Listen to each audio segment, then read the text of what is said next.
कक्षा 10वीं के भैया बहनों को शुभाशीष।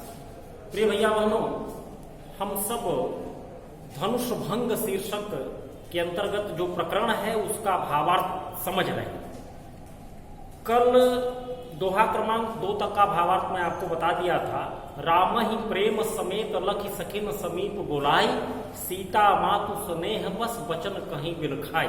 यहां तक का भावार्थ हम लोग कल समझ लिए थे कि राम ही प्रेम समेत लखि, श्री राम को प्रेम के साथ देखते हुए, पुत्रवत प्रेम के साथ देखते हुए, राम ही प्रेम समेत लखि सखिन समीप बुलाए। सीता जी की माता ने अपने सखियों को अपने पास बुलाया, सखिन समीप बुलाए, और सीता मातु स्नेह बस वचन कहीं बिलखाए। और श्री राम से विशेष स्नेह होने के कारण वह अपने सखियों से इस प्रकार का वचन कहते हुए विलाप करने लगी। कल मैंने बताया था कि मन में शंका थी, वह चाहती है कि सीता का विवाह श्री राम से हो, लेकिन श्री राम की कोमलता और उनके बालपन को देखकर उनके मन में बहुत बड़ी शंका है कि यह धनुष नहीं तोड़ पाएंगे, केवल उपहास ही होगा, इसलिए बड़ी चिंतित है। अपने मन की खीज वह व्यक्त कर रही हैं अपने सखियों से। क्या कह रही हैं? सखी सब कौतुक देखनी हारे, जेऊ कहावत हेतु हमारे। कौन बुझाई कहीं गुरु पाही, ये बालक असहट भल नाही। रावण बाण छुआ नहीं चापा, हारे सकल भूप करी दापा। सो धनुराज कुंवर कर देही, बाल मराल की मंदर लेही। भूप सयानप सकल सिरानी, सख विधिगत कुछ जात न जानी। बोली चतुर सखी मृदुबानी, तेजवंत लघु बनी रानी। कह कुंभज कह सिंधु अपारा, सो स्यों सुजस सकल संसारा। रवि मंडल देखत लघु लागा, उदित तासु त्रिभुवन तम भागा। मंत्र परम लघु जासु बस, विधि हरिहर सुर सर्व। महामत्त गजराज कहु बस करे अंकुश खर। अब ध्यान से समझने का प्रयास करिए। सीता जी की माता अपनी सखियों से कह रही हैं कि सखी सब कौतुक देखनी हारे, जेहू कहावत हेतु हमारे। कौतुक माने तमाशा। हे सखी, ये स्वयंवर सभा में बैठे जितने भी मंत्री संतरी जो भी हैं, जो हमारे हितैषी कहलाते हैं, हेतु माने हितैषी, वह सब तमाशगीर बनकर बैठे, तमाशा देख रहे हैं। कौन बुझाई कहीं गुरु पाही, ये बालक सफल नहीं।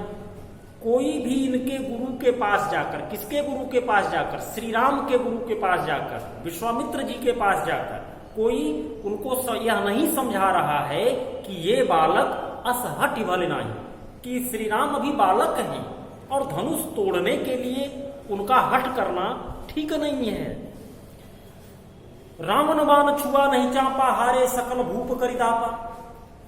रावण और बाण माने वाणासुर, रावण से भी महाप्रतापी योद्धा था वाणासुर। भगवान भोलेनाथ का वरद हस्त्र प्राप्त था उसको, और भगवान भोलेनाथ की कृपा से उसे 1000 हाथ प्राप्त हो गया था। रावण को तो केवल 10 शेर और 20 भुजाएं मिली थी, लेकिन वाणासुर को 1000 हाथ मिला था। वह वाणासुर और रावण दोनों उस स्वयंवर सभा में आए और धनुष की गुरुता और उसकी कठोरता का अनुमान करके उसे दूर से प्रणाम किया, चले गए। उस धनुष को स्पर्श तक नहीं किया। यही सीता जी की माता बता रही हैं कि रावण बाण छुआ नहीं चापा, चापा माने धनुष होता है, और हारे सकल भूप करी दापा। और जितने भी, भूप माने राजा, जितने भी अभिमानी राजा यहाँ बैठे थे, वह सब अपने घमंड में चूर होकर गए और धनुष को उठाने का बहुत प्रयास किया, लेकिन हिला भी नहीं पाए और पराजित होकर अपने आसन पर जाकर सिर झुकाकर बैठ चुके हैं। हारे सकल भूप करी दापा, सो धनुराज कुंवर कर दे। और उसी धनुष को गुरु विश्वामित्र एक कोमल राजकुमार के हाथ में दे रहे हैं, बेटा तुम तोड़ दो, बाल मराल की मंदर ले ही। सीता जी की माता कह रही हैं, बाल माने बच्चा, मराल माने हंस, कि क्या कभी हंस का बच्चा मंदर माने मंदरांचल पर्वत, क्या मंदरांचल पर्वत को उठा सकता है? यदि हंस का बच्चा मंदरांचल को नहीं उठा सकता, तो फिर कैसे मैं मान लूं कि यह कोमल शरीर वाला बालक इस विशाल धनुष को भंग कर पाएगा? आगे कहती हैं, भूप शयानव सकल सिरानी सखी विधि गति कछु जात न जानी। अब यहाँ राजा जनक के प्रति उलाहना व्यक्त कर रही हैं कि भूप शयानव, शयानव माने चतुराई। यद्यपि राजा जनक बहुत बुद्धिमान माने जाते हैं, उनको विदेही कहा जाता है, बड़े बड़े ऋषि और मुनि उनसे परामर्श लेते हैं, इतने बुद्धिमान माने जाते हैं, लेकिन लगता है कि आज उनकी संपूर्ण बुद्धिमत्ता समाप्त हो गई। सिरानी माने समाप्त हो जाना। भूप शयानव सकल सिरानी सखी विधि गति कछु जात न जानी। हे सखी, विधाता की क्या दशा है, विधाता क्या चाहता है, विधाता की मर्जी कुछ समझ में नहीं आ रही है कि वह क्या करने वाला है। बोली चतुर सखी मृदुवानी तेजवंत लघु गनीय नारायण। सीता जी की माता की बातों को सुनकर, उनके नैराश्यपूर्ण वचनों को सुनकर, उनके मन की शंकाओं को समझकर एक बुद्धिमान सखी बड़े ही मधुर वचन में बोली। क्या कहा उसने?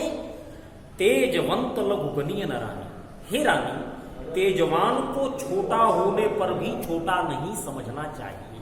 तेजवंत, तेजवान को, लघु माने छोटा, गनीय रानी, उसकी गणना कभी छोटे में नहीं करनी चाहिए। क्यों नहीं करनी चाहिए? कि कह कुंभज कह सिंधु अपारा, सो से हो सुजस सकल संसारा। कुंभज, कुंभ माने घड़ा, और घड़े से जो पैदा हो उसको कुंभज कहा जाता है। अगस्त ऋषि जो थे, अगस्त मुनि, वह घड़े से पैदा हुए थे, इसलिए उनका एक नाम कुंभज भी है।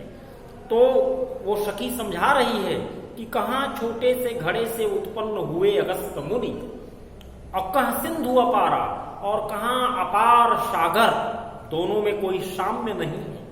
लेकिन फिर भी उसी अगस्त मुनि ने समुद्र के संपूर्ण जल को सोख लिया, पी गए पूरा जल, जिसका सुयस पूरे संसार में फैला हुआ है, यह सभी लोग जानते हैं। रवि मंडल देखत लघु लागा, उदयता त्रिभुवन तम भागा।